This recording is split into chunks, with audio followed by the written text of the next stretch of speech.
గోదారి కిట్టయ్య. ఈడికి ఎగసెక్కాలి బాగా ఎక్కువ.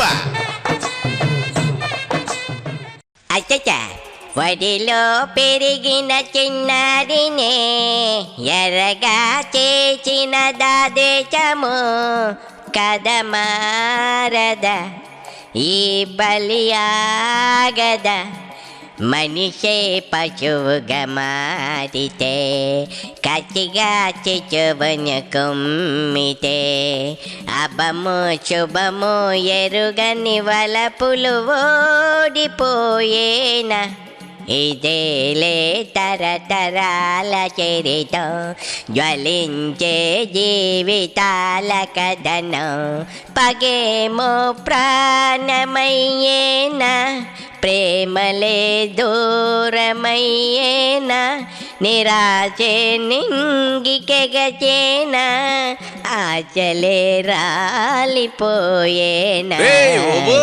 ఏట్రా ఆ గుండెలు పిండేసే పాటలు పొద్దున్నే పశువులా మారిన మనుషులు బలువులు అంటూ అంత ఘోరమైన పాటలు అందుకున్నావు. కోంపదీసి మీ మామ నీ గురించి తెలిసి నీ మీద ఫైర్ అయ్యాడే ఏటి? మా మామగారికి అంత చేయని లేదులేకెత్తేమయ్యా. ఇది నారాజ్ కాదు, మన రాష్ట్ర రాజకీయంలో ఆ గొడ్డల దెబ్బకు సొంత బాబాయే బలైపోయిన కథనం గుర్తొచ్చే ఏ పాట పాడాను. ఆ పగలు ద్వేషాల వల్ల ఒక పెద్ద పార్టీ ఆటలన్నీ రాలిపోయేలా ఉన్నాయని మాయా పెద్ద మచ్చగా మిగిలిపోయిందనుకో. రే సన్నాసి ఏట్రా గొడ్డల ముచ్చట ఎవరికి తగిలిందంటున్నావు ఆ దెబ్బ? ఎంకెవరికమయ్యా, వైఎస్ఆర్ కాంగ్రెస్ పార్టీ ఉంది కదా, దాన్ని తెలుగుదేశం వాళ్ళు ఒక పద్ధతి ప్రకారంగా గొడ్డల పార్టీ అని పిలుస్తూ జనంలోకి తీసుకెళ్లిపోతున్నారట. దాంతో ఆ పార్టీకి రాజకీయంగా పెద్ద డ్యామేజింగ్ జరుగుతుందనే పార్టీ కార్యకర్తలు లోపల తెగ ఆందోళన పడిపోతున్నారట. అవునా? అందుకేనేమో మొన్న జగన్మోహన్ రెడ్డి ప్రెస్ మీట్ పెట్టి మరీ విరుచుకుపడిపోయాడు. అందుకేమయ్యా అసలు ఎవరిది గొడ్డల పార్టీ అంటూ ఆయన ఫుల్ గా పైరయ్యాడు. ఆ గొడ్డల సంస్కృతి అనేది తెలుగుదేశం పార్టీ తెచ్చింది అంటూ గట్టిగా మాట్లాడాడుగా. ఎదురుదాడు అన్నమాట. ప్రెస్ మీట్ లో బాబాయ్ హత్య గురించి కూడా ఏమైనా అన్నాడా ఏంటి? అన్నట్టుమయ్యా అసలు ఎవరి హయాంలో బాబాయ్ హత్య జరిగిందో చెప్పాలని సవాల్ విసిరారు. అంతకు ముందు మాజీ మంత్రి విడుదల రజనీ కూడా మమ్మల్ని అనవసరంగా లాగకండి అనకండి అని ఓ రకమైన ఏడుపు గొంతుతో వార్నింగ్ కూడా ఇచ్చింది. ఎవరు ఎంత హెచ్చరిస్తే ఏముందిరా ఓబు, తెలుగుదేశం నాయకత్వం మాత్రం గొడ్డలే అనే మాట బాగా హైలైట్ చేసేసింది. వైఎస్ఆర్ కాంగ్రెస్ పార్టీ అని పిలిచే కంటే దాన్ని గొడ్డల పార్టీగా జనం నోళ్లలో నానిలా గట్టిగా తీసుకెళ్లిపోయింది. నిజమేమయ్యా, ఆ ముద్ర పడిపోతుందనే భయంతో జగన్మోహన్ రెడ్డి స్వయంగా రంగంలోకి దిగిపోయే చక్కదిద్దే ప్రయత్నం చేసి దొరికిపోయాడు. లేకపోతే ఏట్రా తాత హత్య దగ్గర నుంచి తండ్రి యాక్సిడెంట్ వరకు టీడీపీదే బాధ్యత అన్నట్లు మాట్లాడటం ఏంటి? బాబాయ్ హత్యను బాబు గారికి తగిలించడం ఏంటి? మరీ సోద్యం కాకపోతేనే మరీ విడ్డూరంగా మాట్లాడాడు. 2019 మార్చి 15వ తేదీన వివేక హత్య జరిగింది కదా, అది వచ్చే ఎన్నికల్లో కూడా టీడీపీకి ప్రచారాస్త్రం అవుతుందంటావమ్మయ్యా? మరి అవునరా, మొదట్లో గుండుపోటని వాళ్ళే చిత్రీకరించారు, వాళ్ళే సాక్షి టీవీలో లైవ్ చూపించారు. తర్వాత కాదు గొడ్డలతో నరికి చంపారు అన్నదే వాళ్ళే. జగన్మోహన్ రెడ్డి నోటి నుంచి ఆ రోజు గొడ్డలి అనే మాట పదే వచ్చింది. కానీ ఆ తర్వాత కాలంలో చైన్ రివర్స్ అయింది కదమ్మయ్యా. అది అంతే కదరా సన్నాసి. ఆ తర్వాత వైఎస్ఆర్ కాంగ్రెస్ పార్టీ అధికారంలోకి రావడం, సొంత కుటుంబ సభ్యులే హత్య చేశారని ఆరోపణలు రావడం అన్ని జరిగిపోయి. అవునమ్మయ్యా, పైగా నిందితులను జగన్మోహన్ రెడ్డి వెనకేసుకొస్తున్నారని సొంత చెల్లెలే చాగిరేవ పెట్టారు కదా. అదే కదా అసలైన ట్విస్ట్.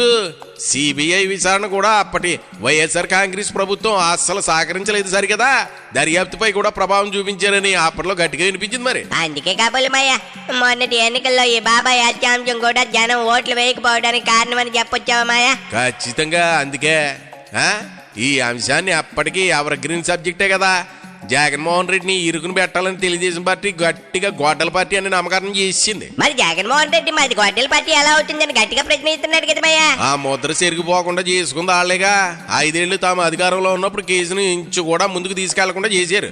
అందుకే జనంలో అనుమానాలు మొదలయ్యాయి. చేతులారా చేసుకుంది జగన్ రెడ్డి రా. మరి 5 ఏళ్లు ముఖ్యమంత్రి పూర్తి అధికారం చేతిలో ఉంచుకుని జగన్ ఆ వివేక హత్య కేసులో సీరియస్ గా దృష్టి పెట్టలేదు కాబట్టే కదా గొడ్డల పార్టీ అని ముద్ర పడింది. నిజమేరా బాబు, నిందితులను శిక్షించాల్సింది పోయి వాళ్ళని కాపాడారని ముద్ర పడిపోయింది కదా. అధికారం ఉన్నప్పుడు తేల్చకుండా ఇప్పుడు ఏరే వాళ్ళ మీద నెట్టేస్తారనేది అంటే జనం నమ్ముతారా ఏంటి? నమ్మరు కదామయ్యా. అందుకే తెలుగుదేశం వాళ్ళు గొడ్డల్ని 2029 ఎన్నికల్లో వాడేస్తారు. అదే వారి ఆయుధం. రాజకీయం అంటేనే అంతరా, దొరికినా ఇదని వదులుకోరు. అందులోనూ ఏళ్లే నోటితో గొడ్డలి అని చెప్పి తర్వాత కేసును పక్కదారి పట్టించారని కోపం జనాల్లో ఉంటుంది కదా. భలే చెప్పకిట్టమ్మయ్య, మొత్తానికి ప్రెస్ మీట్ పెట్టిన డ్యామేజ్ కంట్రోల్ అవ్వట్లేదు అన్నమాట పాపం జగన్ రెడ్డి. అవ్వదు సరి కదా, ఇంకా ఎక్కువ అవుతుంది. సర్లే, ఈ గొడ్డల రాజకీయ ముచ్చట్లు ఆపి ఆ గట్టి మీద ఉన్న పారతో చెట్లకు పాదులు దిగి నీళ్ళు ఎట్టాలి. మన గొడ్డల దెబ్బకు వద్దు కానీ ఈ ఎండ దెబ్బ తాగకుండా త్వరగా పని ముగించేద్దాం. సరేమ్మయ్య, గొడ్డలు వద్దు, పారే ముద్దు, మన పని మనం చేసుకుందాం. ఈ ఎండలో మాటు పగిలేలా ఉన్నాయి. జాగ్రత్త రోయ్, నీళ్లు బాగా తాగు, లేదంటే నీకు పైనుంచి ఈ రోజునాల కింద నుంచి వాంతులు అవ్వగలవు. జాగ్రత్త. నీకు అంత వేళ కోలమే కిట్టమ్మయ్య, ఆ వడదెబ్బ నాకు వద్దు నాయనో, నీకు వద్దంటాం. గోదారి కిట్టయ్య ఈడికి ఎగసెక్కాలి బాగా ఎక్కువ.